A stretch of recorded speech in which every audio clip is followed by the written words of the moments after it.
Hello friends, next lecture की तरफ चलते हैं। इस लेक्चर के अंदर हम लोग डिस्कस करेंगे इम्प्रॉपर इंटीग्रल कितने टाइप्स के होते हैं, उनकी बेसिक प्रॉपर्टीज़ क्या होती है, बेसिक डेफिनेशन क्या होती है। दूसरी बात यह है, इस चैनल के ऊपर फ्री ऑफ कॉस्ट कुछ भी नहीं है।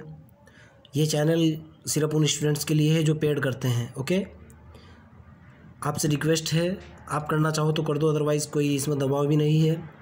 मेरे चैनल को सब्सक्राइब और मेरे वीडियोस लाइक करना चाह रहे हो तो कर लो, अदरवाइज़ आपकी मर्ज़ी है।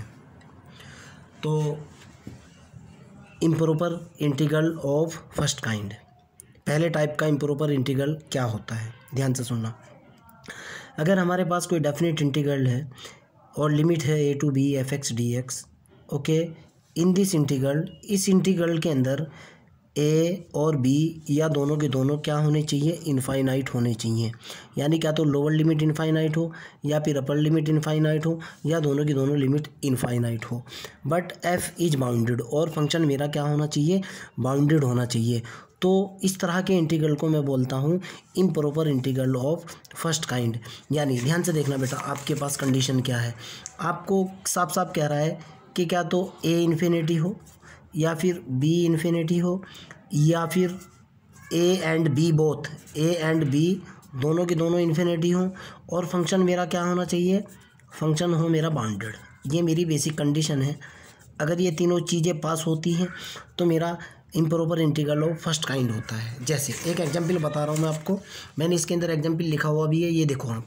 जैसे पहले वाला जो इंटीग्रेशन है, सपोज दैट मेरा इंटीग्रेशन है 1 to ∞ dx upon under the root x। देखना है किस टाइप का है। आपको पता है कि या तो अपर लिमिट इनफाइनाइट हो या लोअर लिमिट इनफाइनाइट हो। अपर लिमिट इनफाइनाइट हो चुकी, साथ में फंक्शन बाउंडेड होना चाहिए। देखो आप, फंक्शन कैसे बाउंडेड है, f(x) की वैल्यू दे रखी है 1 upon under the root x। Okay, जब आप f(∞) की वैल्यू निकालोगे, f(∞) निकल करके आएगा 1 अपॉन अंडर द रूट ∞, यानी कि 0। जब आप f(1) की वैल्यू निकालोगे, निकल करके आएगा 1 अपॉन अंडर रूट 1, यानी कि 1। फंक्शन की जो रेंज आ रही है वो आ रही है 0 to 1। ओके, यानी मेरे पास जो फंक्शन निकल करके आ रहा है 0 लेस देन और equal to f(x) less than और इक्वल टू 1। यानी इसका मतलब है फंक्शन का ये जो है ये इन्फिमम वैल्यू है और ये वाली सबसे बड़ी वैल्यू सुप वैल्यू है, सुप्रीमम वैल्यू है। तो आप क्या कहोगे बेटा, f(x) is equal to 1 upon under the root x is bounded. कहाँ बाउंडेड है, इज बाउंडेड, किस इंटरवल के ऊपर बाउंडेड है, 1 to ∞, क्लोज इंटरवल, इधर से क्लोज इधर से इन्फिनिटी। ओके, तो फंक्शन तो मेरा बाउंडेड हो चुका, लिमिट मेरी अपर लिमिट इनफाइनाइट है, लोअर लिमिट 1 है। इस तरह के इंटीग्रल को मैं क्या बोलता हूँ, improper integral of first kind. एक एग्जांपल और देता हूँ आपको, ध्यान से देखना। अगर मैं आपको कहूँ कि भाई आपका जो f(x) है, मैं कह रहा हूँ कि वो 0 to ∞ है और sin x है, sin x into dx। Okay, समझने की कोशिश करना। आपको पता है कि sin x की जो वैल्यू होती है ना, sin x -1 to 1 के बीच में होता है।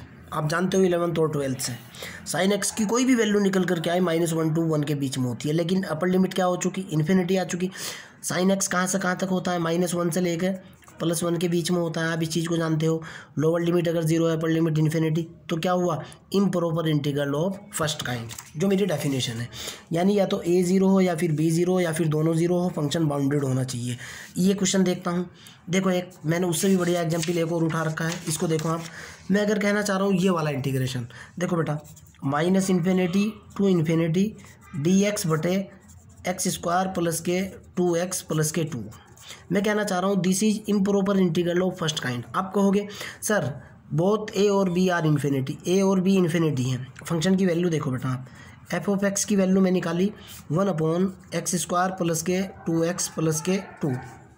अगर मैं f(∞) की वैल्यू निकालता हूँ, निकलेगा 1 अपॉन ∞ बराबर कितना होगा, 0। f(-∞) की वैल्यू निकालता हूँ, 1 अपॉन -∞, कितना निकला, 0। फंक्शन की रेंज क्या हो चुकी, फाइनाइट हो चुकी। फंक्शन की रेंज अगर फाइनाइट है तो फंक्शन क्या है, f इज बाउंडेड। आपके सामने है भाई, फंक्शन क्या है, फंक्शन बाउंडेड हो चुका। ओके, जब ये फंक्शन बाउंडेड हो चुका, अब अगर आपने मेरा लास्ट लेक्चर देखा हो, इस लेक्चर का पहले वाला पार्ट देखा हो, तब आपको समझ में आएगा कि फंक्शन बाउंडेड कैसे हो रहा है। ओके, मैंने बहुत अच्छे से इस लास्ट लेक्चर के अंदर ये बात बताई थी कि फंक्शन को बाउंडेड कैसे दिखाते हैं, clear? So that this integration is proper integral of first kind, this integration is improper integral of first kind. मेरे ख्याल से डेफिनेशन क्लियर हो चुकी होगी। एक एग्जाम्पल और देखते हैं। अगर मैं आपसे कहूँ कि भाई एक इंटीग्रेशन मेरा ये है, समझने की कोशिश करना आप, मैं कह रहा हूँ इंटीग्रेशन 1 to ∞ dx/x है। देखो आप फिर इसके ऊपर डेफिनेशन लगाओ, कह रहा है ए और बी और बोथ आर इनफाइनाइट। भाई ए तो है 1 लेकिन बी कितना है, इन्फिनिटी है। फंक्शन क्या होना चाहिए, बाउंडेड। f(x) देखता हूँ भाई मैं, f(x) की वैल्यू कितनी है 1/x। f(1) निकालो यहाँ से, f(1) निकाला मैंने, कितना निकला 1/1 यानी कि 1 निकल गया। और f(∞) निकालो अब यहाँ से, तो कितना निकला 1/∞ यानी कितना निकल गया 0 निकल गया। फंक्शन किस किस के बीच में बाउंडेड है, 0 < f(x) < ≤ 1, 0 और 1 के बीच में बाउंडेड हो चुका। So that this is improper integral of first kind. समझ आ चुकी बात? अगले वाली डेफिनेशन की तरफ चलते हैं, अगर ये क्लियर है तो। नेक्स्ट डेफिनेशन है improper integral of second kind. ये देखते हैं क्या है improper integral of second kind. थोड़े से पेज सही कर लूँ, उसके बाद चलते हैं। ओके, सेकंड डेफिनेशन ध्यान से देखना है आपको। मैं कहना चाह रहा हूँ कि improper integral of second kind, the integral, कोई भी definite integration a to b f(x) dx, कोई भी इंटीग्रेशन जो आपके माइंड के अंदर आ रहा है, कुछ शर्तों के साथ होना चाहिए बस, is improper integral of second kind. उस इंटीग्रेशन को improper integral of second kind बोलते हैं if the interval of integration is finite. यानी ये जो लिमिट है ना, ये तो होनी चाहिए फाइनाइट। इंटीग्रेशन की जो लिमिट है वो फाइनाइट होनी चाहिए, but function is not bounded. Function की वैल्यू क्या हो, बाउंडेड ना हो। जैसे अब फिर समझने की कोशिश करना, एक एग्जाम्पल फिर मैंने लिखा हुआ है, कैसे है देखो बेटा। मेरा इंटीग्रेशन है 0 से लेकर 1 तक dx/x²। ये मैं कह रहा हूँ सेकंड टाइप का है। भाई फंक्शन की लिमिट तो फाइनाइट है, देखो आप यहाँ साफ साफ लिखा हुआ है इज फाइनाइट, लिमिट तो ही फाइनाइट। ओके, लोअर लिमिट कितनी है 0, अपर लिमिट कितनी है 1। फंक्शन की लिमिट तो फाइनाइट हो चुकी। अब मेरे को देखना है क्या फंक्शन बाउंडेड है। f(x) देखो आप, f(x) कितना है 1/x²। अपर लिमिट पे वैल्यू निकालो, f(1) पे वैल्यू निकालो 1/1 यानी कि 1। f(0) पे वैल्यू निकालो यानी 1/0 कितना निकल गया, अनंत निकल गया ना। रेंज कितनी निकल करके आई फंक्शन की, 1 to ∞ निकली ना, 1 to ∞। आप क्या कहोगे, f(x) is equal to 1/x² is not bounded. क्यों नहीं है बाउंडेड, फंक्शन की जो रेंज है ना वो फाइनाइट नंबर निकलने चाहिए। ये 0 to ∞ आ चुका। क्लियर? फंक्शन की जो ये जो वैल्यू है ना, ये दोनों की दोनों, ये जो रेंज ऑफ द फंक्शन है ना, लास्ट लेक्चर को देखना, क्लियर होगी बात। ओके, बड़ा इंपॉर्टेंट लेक्चर था जिसके अंदर मैंने बाउंडेड फंक्शन की बात बताई थी। ये जो है ना, ये दोनों के दोनों फाइनाइट होने चाहिए, लोअर लिमिट भी और अपर लिमिट भी, इन्फिमम भी और सुप्रीमम भी। दूसरा देखते हैं भाई, कहना चाह रहा है कि फंक्शन की लिमिट तो फाइनाइट हो। चलो भाई मैं ये देखता हूँ 1 to 4 dx/(x-1) और 4-x। फंक्शन की लिमिट कितनी है, लोअर लिमिट तो है 1, फाइनाइट है। अपर लिमिट कितनी है, 4 है, दोनों की दोनों फाइनाइट है। अगर मैं फंक्शन की बात करता हूँ, अगर मैं बात करता हूँ f(x) की, f(x) की वैल्यू है बेटा 1/x-1 और 4-x। देखो अब आप, अगर मैं 0 पे वैल्यू 1 पे वैल्यू निकालता हूँ, लोअर लिमिट पे f(1) पे वैल्यू निकालता हूँ, f(1) इज इक्वल टू निकला 1/1-1 4-1 यानी 1/0 यानी अनंत, आपके सामने है। अगर मैं 4 पे वैल्यू निकालता हूँ, f(4) इज इक्वल टू 1/, ये निकल गया 4-1 और ये 4-4 इधर कितना निकला 1/0 यानी कितना निकल गया, फिर अनंत निकल रहा है। फंक्शन की जो रेंज आ रही है वो कितनी जा रही है भाई, रेंज आ रही है इन्फिनिटी।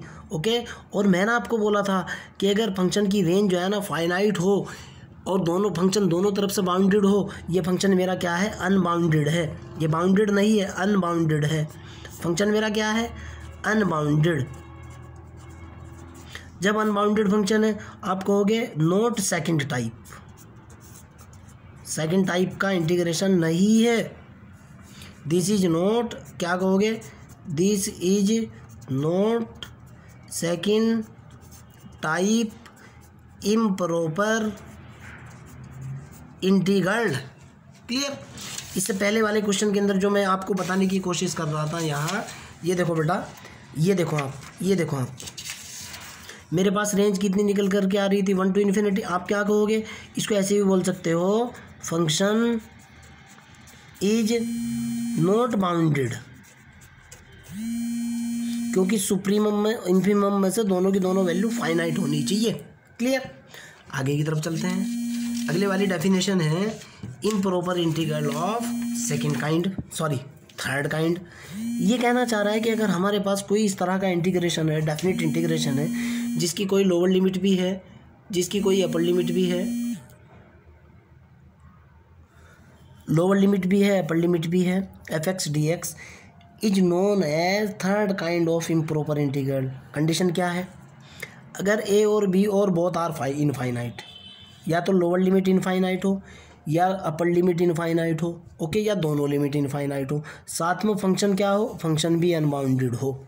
जैसे समझने की कोशिश करना, बहुत बढ़िया एग्जाम्पल बताऊंगा आपको। देखो आप, ये देखो पहले थर्ड, 0 to इन्फिनिटी 1/1 माइनस के x square into D x. Lower limit क्या है, 0 है, अपर लिमिट क्या है, इन्फिनिटी। कहना चाह रहा है ए और बी और बोथ, एक कंडीशन तो पास हो चुकी, दोनों में से कोई एक इनफाइनाइट हो। चलो बी इनफाइनाइट हो गया। फंक्शन को देखता हूँ बाउंडेड है कि नहीं। F of x is equal to कितना है, 1/1 माइनस के एक्स स्क्वायर। एफ ऑफ 0 पे वैल्यू निकालो, lower limit f of 0 is equal to 1/1 minus 0 is equal to 1। F of infinity पे वैल्यू निकालो भाई,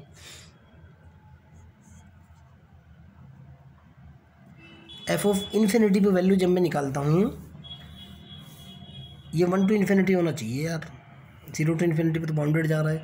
ये लिमिट जो है ना 1 to इन्फिनिटी होगी बेटा।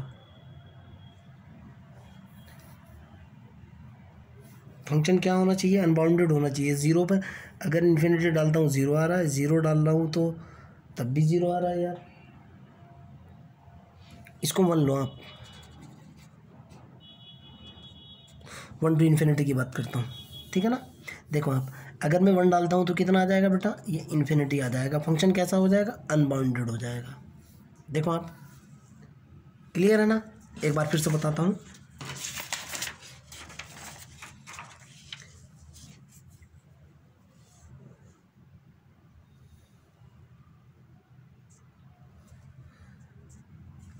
ये देखो आप, f of x is equal to कितना है, अगर 1/1 माइनस एक्स स्क्वायर है ना, अगर मैं 1 पर वैल्यू निकालता हूँ, एफ ऑफ 1/1 माइनस 1 कितना निकल गया भाई, यानी 0, यानी अनंत निकल गया। आगे की तरफ चलते हैं। Improper integral of third kind. अगर मान लिया हमारे पास कोई डेफिनेट इंटीग्रेशन है a to b F x d x, okay, improper integral of third kind कहलाता है अगर ए बी और दोनों ए बी यानी लोअर लिमिट अपर लिमिट या दोनों लिमिट उसकी क्या हो, इनफाइनाइट हो, और फंक्शन क्या हो, अनबाउंडेड हो।